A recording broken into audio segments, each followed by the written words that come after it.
کیا موجودہ حالت میں مسجد جانے کی وجہ سے گناہ ہوگا؟ بڑا خطرناک سوال.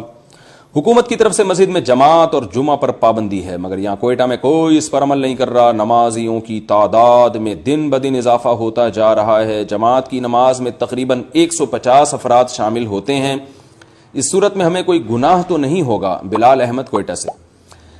اگر کوئٹہ کی گورنمنٹ نے یہ قانون بنا دیا ہے، فیصلہ سنا دیا ہے کہ مسجد میں مخصوص افراد سے زیادہ لوگ نہ جائیں، تو یاد رکھیں جب بھی کوئی انتظامی معاملہ ہو تو اس میں حکومت کے قانون کو فالو کرنا واجب ہے. بعض لوگ ابھی بھی غلط فہمی کا شکار ہیں. صحابہ کے دور میں ایسا ہوا ہے، طاعون امواس تھا جس میں 25,000 سے زیادہ صحابہ اور تابعین کی شہادت ہوئی. تو حضرت عبداللہ بن عمرو بن عاص رضی اللہ تعالیٰ عنہ نے اعلان کیا کہ لوگوں بکھر جاؤ. تو یہ نہیں کہا کہ لوگوں مسجد میں آ کے سارے جمع ہو جاؤ، بلکہ حکم دیا کہ لوگوں بکھر جاؤ. اور آپ نے پہاڑوں کی طرف لوگوں کو ایک دوسرے سے دور کر دیا اور فرمایا کہ یشتعل اشتعال النار، کہ یہ طاعون ایک بیماری ہے جو آگ کی طرح پھیلتی ہے. تو آگ کو ایندھن چاہیے پھیلنے کے لیے، اگر ایندھن نہیں ہوگا تو وہ بجھ جائے گی. تو طاعون کی بیماری جو ہے نا یہ آگ کی طرح پھیلتی ہے، یہ وبائیں، اور ان کا ایندھن انسان ہے. اگر ایک آدمی کے قریب دوسرا انسان ہوگا تو یہاں سے وہاں بیماری ٹرانسفر ہو جائے گی، نہیں ہوگا تو ٹرانسفر نہیں ہوگی اور وہ آہستہ آہستہ ختم ہو جائے گی. یہ یعنی کامن سینس کی ایک بات ہے جو پبلک کی سمجھ میں نہیں آ رہی ہے.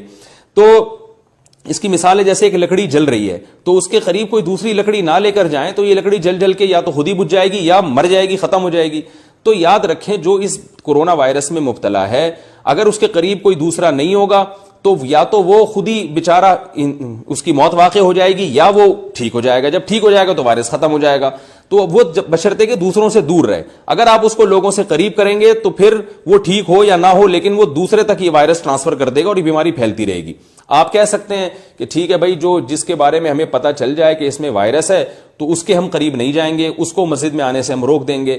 بات یہ ہے کہ یہ پتہ نہیں چلتا کہ وائرس ہے، کوئی مشین اب تک ایجاد نہیں ہوئی ہے ایسی. یہ جو آج کل مشینیں ہیں جن سے ٹیسٹ کر رہے ہیں اس کا رزلٹ بھی 100% نہیں ہے.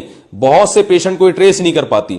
نہ مسجد میں ایسی مشینیں لگی ہوئی ہیں اور نہ ہمیں صحت مند آدمی ہوتا ہے اور اس میں وائرس موجود ہوتا ہے. بعض دفعہ وہ اس پہ کوئی علامہ ظاہر نہیں ہوتی لیکن وہ اپنا وائرس دوسروں کو ٹرانسفر کر دیتا ہے. تو مسجد میں اگر 100 آدمی آ رہے ہیں ان میں ایک کو بھی اگر وائرس ہے وہ وائرس 20-25 لوگوں کو ٹرانسفر کر کے جائے گا. وہ آدمی ان 20-25 لوگوں میں پھر وہ جہاں جہاں جائیں گے وہ اپنے ساتھ وائرس لے کے پھیلا رہے ہوں گے. بالکل ایسے ہی ہے جیسے لکڑی میں آگ لگی ہوئی ہے تو جو لکڑیاں اس کے قریب آتی جائیں گی ان میں آگ جلتی چلی جائے گی. جیسے آسٹریلیا کے جنگل میں آگ لگی تھی نا، کیوں لگی؟ صحراؤں میں آگ نہیں لگتی کیونکہ آگ لگنے کے لیے آگ کو ٹرانسفر کرنے کے لیے کوئی کنڈکٹر نہیں ہوتا، کوئی ایسی چیز نہیں ہوتی جو ایندھن کا کام کر رہی ہو. تو یہ وبا بھی جو ہے نا صحابی رسول سے ثابت ہے، عبداللہ بن عمرو بن العاص سے ثابت ہے. البدایہ والنہایہ اٹھا کے دیکھیں، جب طاعون میں 25-30 ہزار صحابہ اور تابعین کی موت واقع ہو گئی تو انہوں نے فرمایا کہ یہ تو آگ کی طرح پھیل رہی ہے، تو اس کا ایندھن انسان ہے، اس لیے انسان کو انسان سے دور کر دیں گے تو یہ پھیلنے سے رک جائے گی.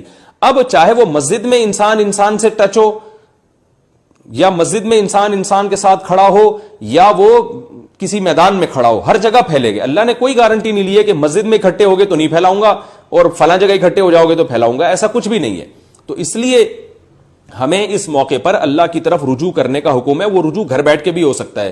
تو اس لیے گورنمنٹ نے ایک قانون اگر پاس کیا ہے تو اس قانون میں ہماری حکمت ہے. میں اللہ کی قسم یہ حکومت کی ترغیب پر آپ کو نہیں کہہ رہا کہ مجمع اکٹھا نہ کریں، میں ڈاکٹروں کے کہنے پر کہہ رہا ہوں. حکومت سے ہمارا اس سلسلے میں کوئی رابطہ نہیں ہے، کہ میرا تو نہیں ہے، عوام کا مجھے، عام دوسرے علماء کا مجھے نہیں پتا، میرا بہرحال رابطہ نہیں ہے. میں تو وہ ڈاکٹر جو دیندار بھی ہیں، بڑے بڑے بزرگوں سے ان کے اصلاحی تعلق ہیں اور جو ہے وہ اپنے فن میں ماہر بھی ہیں، ان ڈاکٹروں کے کہنے پر آپ کو کہہ رہا ہوں کہ مجمع اکٹھا نہ کریں، چاہے وہ مسجد میں ہو، چاہے وہ ہوٹل میں ہو، چاہے وہ آفس میں ہو، چاہے وہ گھر میں ہو، کہیں بھی ہو آپ نہ جائیں، تاکہ اس طاعون جو آگ کی طرح پھیلتا ہے، یہ جو وبا وائرس آگ کی طرح پھیل رہا ہے، اس کو ایندھن نہ ملے. جب نہیں ملے گا تو یہ پھیلنا بند ہو جائے گا اور جو لوگ ہیں بس وہی متاثر ہوں گے. اللہ ان میں سے جس کی مقدر میں زندگی ہے وہ زندہ رہ جائیں گے، جس کے مقدر میں موت ہے وہ مر جائیں گے اور یہ ختم ہو جائے گا معاملہ، یہ کم از کم محدود ہو جائے گا. لیکن اب جو ہے نا مجمع کے ذریعے پھیلتا چلا جا رہا ہے. آپ ایران کی مثال دیکھ لیں، وہاں مذہبی رہنماؤں نے بات نہیں مانی اور بڑے بڑے اجتماعات کیے جس کی وجہ سے تباہی پھیلی ایران میں. تو ہمارے یہاں بھی بات نہیں مان رہے اور بس وہی ایک دلیل دیتے چلے جا رہے ہیں کہ بھائی ہم تو مسجدوں میں جائیں گے. جب صحابی رسول نے حکم دیا تھا کہ پھیل جاؤ، یہ نہیں کہا کہ سارے مسجد میں جمع ہو جاؤ، بلکہ حکم دیا پھیل جاؤ، تو ہمیں بھی چاہیے کہ ہم پھیل جائیں اور ایک دوسرے سے دور دور ہو جائیں، ڈسٹینس رکھیں، فاصلہ رکھیں، تاکہ اس وبا پہ قابو پانا ہمارے لیے آسان ہو. حضرت عمر بن خطاب رضی اللہ تعالیٰ عنہ کو جب پتہ چلا کہ انہوں نے یہ فیصلہ کیا عبداللہ بن عمرو بن العاص نے، تو بہت خوش ہوئے، اس فیصلے کو باقی رکھا. یہ نہیں کہا کہ نہیں سارے اکٹھے ہو جاؤ، بلکہ آ جاؤ ابھی سارے طواف کرو، بیت اللہ کا عمرہ کرو، سارے اکٹھے ہو گئے.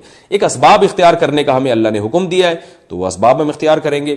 تو یہ مسجدوں میں آنے سے جو گورنمنٹ نے روکا ہے، یہ کوئی نماز کے بوجھ اور نفرت کی وجہ سے نہیں روکا، یہ احتیاطی تدبیر کے طور پہ روکا ہے. تو جماعت کی نماز کسی عذر سے ساقط ہو جاتی ہے، اس کی ہمارے